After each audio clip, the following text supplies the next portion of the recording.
Hello everyone, আসলে আপনার সবাই ভালো আছেন। তো আজ আমি কথা বলবো এনা ট্রান্সপোর্টকে নিয়ে। তো একটা সময় ঢাকা ময়মনসিংহ রুটে রাজ করে এই বাসকে নিয়ে আমি আপনাদের মাঝে কথা বলবো। কিন্তু বর্তমান সময়ে তাদের সমস্ত বাস ঢাকা কিন্তু ডাম্প ময়মনসিংহ করে রোডে দেওয়া একটা হচ্ছে। এর সময় দাপিয়ে কারণটা কি? বেড়ানো তো এই কি? কারণটাই আমি তো আপনাদের মাঝে বর্তমান তুলে সময় ধরার কিন্তু চেষ্টা তাদের করবো। সমস্ত বাস তো ডাম্প আপনাদের করে সাথে দেওয়া আছে হচ্ছে। আমি তো নিয়াদ ডাম্প বাস করে অফ দেওয়ার হুইলস একটাই বলছি। কারণ তো যে যারা এখন চ্যানেলটা যখন সাবস্ক্রাইব করেনি, সরকার সাবস্ক্রাইব করে প্রথম আমার আগে পাশে থাকবেন। ঢাকা মহানগরে কোনো বাসকে সে ঢুকতে দেয়নি, কোনো ব্যানারকেও সেখানে ঢুকতে দেয়নি। তো সেখানকারই রাগ ক্ষোভে হয়তো মালিক পক্ষরা এনায়েতুল্লাহ হকে বাসের উপর বা তার উপর মামলা করে দিয়েছে, যার কারণে বর্তমান সময় তাদের বাস যেখানে পাচ্ছে সেখানে দাম করে দিয়ে হয়ে যাচ্ছে। তো আমার কাছে এটা অনেক খারাপ লেগেছে। একদিকে খারাপও লেগেছে, অনেকদিকে মানে ভালো লেগেছে, কারণ যখন আওয়ামী লীগ সরকার ছিল তখন করার সময় কিন্তু ঢাকা মহানগরে কোনো বাসকে ঢুকতে দেয়নি। এক কারণ এটা, ২ নম্বর কারণ এখনকার সময় তাদের বাসকে ডাম্প করে দেওয়া হচ্ছে, এটা শুনে অনেক খারাপ লেগেছে। তো এনায়েতুল্লাহ হকের একটা ভুলের কারণে আজকে তার এই দিনটা দেখতে হচ্ছে। যদি তখনকার সময় সেখানে যদি অন্যান্য কোম্পানি সেখানে ঢুকতে দিত, তো মনে হয় না তার এই দিনটা দেখা লাগতো। তো তার বাস ডাম্প কারণ হলো যে ঢাকা মহানগরে একটা সময় যখন সে একাই রাজ করতো, তখন যখন ঢুকতে দেয়নি, তো তার খুবই মালিক পক্ষ হয়তো কেস করেছে, তার কারণে তাদের সমস্ত বাসকে দাম করে দেওয়া হচ্ছে। যেখানে অন্যান্য কোম্পানি আপনারা ঈদের আগে ডাবল ভাড়া করে, সেখানে কিন্তু এনাবাস তাদের সেই ভাড়া দিয়ে তারা কিন্তু যাত্রী সেবা দিয়ে যেত। এই দিক দিয়ে তারা কিন্তু অনেক এগিয়ে আছে এবং অন্যান্য কোম্পানির থেকে অনেক ভালো সার্ভিস দিয়ে আসতেছে। তো এখন অনেকে মিস করতেছে যে আমাদের এনা কোথায় কোথায় হারিয়ে গেল আমাদের এনা। তো অনেকে অনেক কথা বলতেছে, অনেক মন্তব্য করতেছে। তো আমার কাছে যদি আমি বলি ভাই, তুমি যদি আজ একজনের ক্ষতি করো, কিন্তু কাল কিন্তু তোমারও সেই সেম ক্ষতি হবে। তো ঠিক সেমনই এনায়েতুল হকের সাথে হয়েছে, তাদের সমস্ত বাসকে ডাম্প করে দেওয়া হয়েছে। এখানে যখন 5ই আগস্টের পর যখন আওয়ামী লীগ পতন হয়, তো তাদের অনেকগুলো বাস বিক্রি করে দেওয়া হয়। এসি, নন এসি, হুন্ডাই, স্পেনের সমস্ত বাস কিন্তু বিক্রি করে দেয়। নন এসি 200+ বাস কিন্তু বিক্রি করে দেয় গোল্ডেন লাইনের কাছে। এছাড়া মাসুরি বেঞ্চের বাসগুলো সেগুলো কিন্তু হানি পরিবহনের কাছে বিক্রি করে। এছাড়া এসি এবং হুন্ডাই বাসগুলো লাল সবুজ গোল্ডেন লাইনের কাছে কিন্তু বিক্রি করে দেওয়া হয়।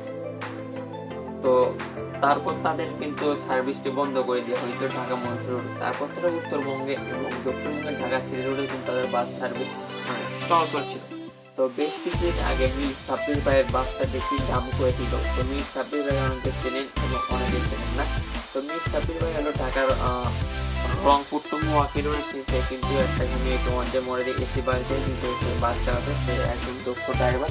তো তার বাস থেকে সে মহাখালী রোডে মহাখালী একটা পাম্পে তার বাসকে ডাম্প করে দিচ্ছে পুলিশ, এবং অনেকগুলো পুলিশ এসে বাসকে ডাম্প করে দিচ্ছে। তো এটা থেকে আমার ভাই অনেক খারাপ লাগলো যে তাদের বাসকে ডাম্প করে দিচ্ছে। আমি আমার কাছ থেকে বলি যে ভাই, ডাম্প করার কোনো দরকার নেই, পারলে ভাই বাসগুলোকে বিক্রি করে দিয়ে বা ফেলে রাখ, কিন্তু ভাই ডাম্প করে রাখার ভাই কোনো দরকার নেই। ভাই ফেলে রাখা এবং ডাম্প করার মধ্যে ভাই অনেক কথা বলতে ভাই। ডাম্প করতে বলতে ভাই চাকার সবকিছু খুলে রাখে ফেলে দেয়, এবং সে আর এমনি যদি রাখে দিত সেই বাস সবকিছুই ঠিকঠাক থাকতো, শুধু ময়লা পড়তো। তো তারা যদি ওইভাবে করতো বা বাসগুলো যদি বিক্রি করে দিত, তাও কিন্তু সেই বাসগুলো কিন্তু আমরা রাস্তায় দেখতে পাই। তো সেই বাসগুলো কিন্তু ডাম্প করে রেখে দিচ্ছে। তো এখন তাদের লিডার নেই বা এনায়েতুল্লাহ হক নেই, এই জন্যই তাদের বাস কোম্পানি এবং তাদের ম্যানেজমেন্টের এইরকম অবস্থা। তো আশা করা যায় যে যখন আবারও আওয়ামী লীগ সরকার আসবে বা এনায়েতুল্লাহ হক দেশে আসবে বা ক্ষমতায় আসবে, তখন সেই বাসগুলোকে আমরা আবার রাস্তায় দেখতে পারবো। তো আর মালিক পক্ষরা আমার নিজের থেকে বা একজন আরেকজনের কথাই শোনার কারণে হয়তো তাদের আজকে এই অবস্থা বা এই দশা তাদের দেখতে হয়। তো আমার কাছ থেকে আমি যদি বলি যে বর্তমান সময়ে এনাবাস কিন্তু ঈদের দিন ঈদের এই কয়টা দিন কিন্তু তাদের সার্ভিসটা দিয়ে বিনা কারণে সেই বাসগুলো ডাম্প করার কারণে তাদের সার্ভিসের অনেক ক্ষতি হয়ে যাচ্ছে এবং অনেক ক্ষতি হচ্ছে তাদের টাকার। এমনিতে তাদের ম্যানেজমেন্টের অবস্থা খুব খারাপ, প্লাস তাদের বাস নেই। তার মধ্যে যদি এই বাসগুলোকে ডাম্প করে দেয়, তারা ব্যবসা করবে কি ভাই, তারা খাবে কি ভাই? তো এই বাসগুলো ডাম্প করে ভাই একটাই কারণ, সেটা হলো ভাই তাদের আগেকার মানুষের ক্ষোভ। এই মালিক পক্ষ ঢাকা মহানগর রোডের মালিক পক্ষরা মিলে হয়তো তাদের এই বাসগুলোকে ডাম্প করার পিছনে হয়তো আছে বা অন্য কোনো কারণও থাকতে পারে। আমার পক্ষ থেকে আমি যতটুকু শুনতেছি বা শুনছি ততটুকু আপনাদের মধ্যে তুলে ধরার চেষ্টা করলাম। তো এটাই একমাত্র কারণ ভাই, আমি আর দেখতেছি না অন্য কোনো কারণ।